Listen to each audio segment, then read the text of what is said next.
आज एक पेशेंट पे हम विद्यकर्म करने वाले हैं। ये इनकी कंप्लेंट जो है वो टिनिटस, जिसको हम आयुर्वेद में कर्णनाद या फिर कर्णस्वेद के नाम से भी जानते हैं। जिसमें क्या कंप्लेंट लेके आती है पेशेंट्स की, उनको अलग अलग तरह की साउंड, जैसे कि विस्लिंग साउंड, विस्लिंग साउंड्स या कोई भी एब्नॉर्मल साउंड उनको सुनाई देती है। इसलिए कंप्लेंट लेके पेशेंट्स हमारे पास आते हैं। तो इनको ये कंप्लेंट है उसके बाद, क्योंकि इन्होंने इनको पहले CSM की या फिर ये डिस्चार्ज की कंप्लेंट थी। इन्होंने फिर ऑपरेट कराया, अपनी जो टिम्पेनिक मेम्ब्रेन है और मेरिंगोप्लास्टी या टिम्पेनोप्लास्टी इन्होंने कराई। फिर उसके बाद वो उतनी सक्सेसफुल नहीं हुई। फिर सेकंड अटैम्प्ट में दोबारा से इन्होंने अपना मेरिंगोप्लास्टी या टिम्पेनोप्लास्टी दोबारा से ऑपरेट कराया, सेकंड ऑपरेट कराया। उसके बाद लगातार 3 या 4 साल से इनको जो कंप्लेंट बनी हुई है वो है कि एबनॉर्मल साउंड, हियरिंग साउंड्स, और उसकी वजह से बहुत ही ज़्यादा इनको जो क्वालिटी ऑफ लाइफ जिसको बोलते हैं, उसमें रूटीन वर्क में उस तरह से भी प्रॉब्लम इनको आ रही है। बट मेजर प्रॉब्लम क्या है, 2 चीज़ें इनको हैं। एक तो हियरिंग लॉस बहुत ज़्यादा है, specially sensory neural hearing loss, और दूसरा इनको टिनिटस। तो ये कंप्लेंट है। आयुर्वेद में इसको कर्णनाद या फिर हम कर्णबाधित से देखते हैं। तो एक पैरासर्जिकल में ही हमारे यहाँ एक ट्रीटमेंट है सिरा वेद, सिरा मोक्षण। तो सिरा वेद के अंतर्गत ही हम विद्यकर्म पढ़ते हैं। तो हम आज में विद्यकर्म परफॉर्म करके आपको दिखा रहे हैं, विद्यकर्म करने वाले हैं। विद्यकर्म के लिए कर्णनाद में या कर्णस्वेद में जो इस तरह की जो व्याधियाँ हैं, उसमें कर्ण परितः करके उन्होंने जो है सिरावेद के अंतर्गत कर्ण परितः सिरावेद इस तरह से, या सिरामोक्षण इस तरह से उन्होंने एक्सप्लेन किया है आचार्यों ने। तो आज हम इनसे वो कर्णवेद के अंतर्गत विद्यकर्म करने वाले हैं। ठीक है।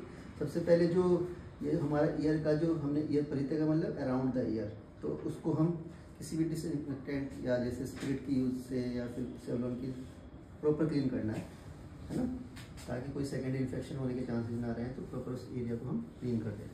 ठीक है। तो हम कॉटन से उसको क्लीन कर रहे हैं।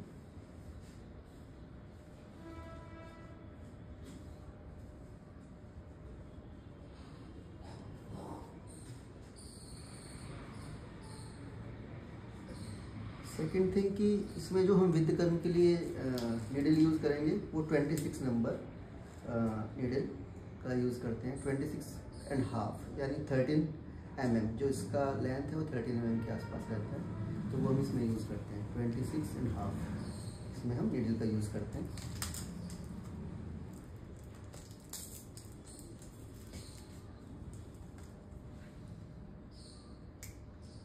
और हम कैसे यूज़ करेंगे, तो जो हमारे नीडल है उसका जो पेबल इसको बोलते हैं, उसका जो अप साइड्स यानी जो उसका टिप है वो जो होल है वो अप साइड रहना चाहिए। इस तरह से हम इसको यूज़ कर सकते हैं। इसको ऐसे होल्ड करना है ताकि हम उसको एक जैसे गन लाइक शॉट्स, मतलब कि बहुत ही फास्ट मूवमेंट, हम उसको रैपिड मूवमेंट के साथ उसको हम प्रिक कर सकें। इस तरह से हम इसको यूज़ करें।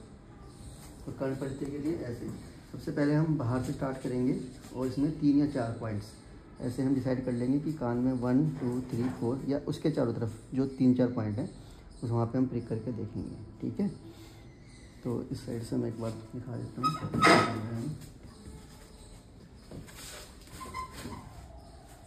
सबसे पहले बाहर को पिना को ये वाला पॉइंट में बस इतना 1 2 3 4 5 6 7 और 1 पॉइंट पिन्ना में, 1 पॉइंट पिन्ना में, 1 पॉइंट पिन्ना में। ठीक है। तो ये हमने कान के चारों तरफ फिक्स हमने ले लिए हैं। ठीक है।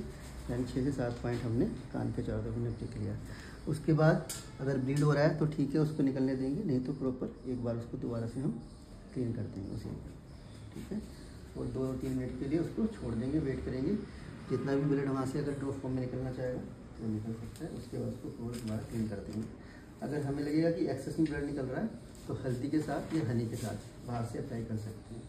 तो इस तरह से हम उसको कर्णनाद या कर्णबाधित वाली कंडीशंस में विद्यकर्म परफॉर्म कर सकते हैं।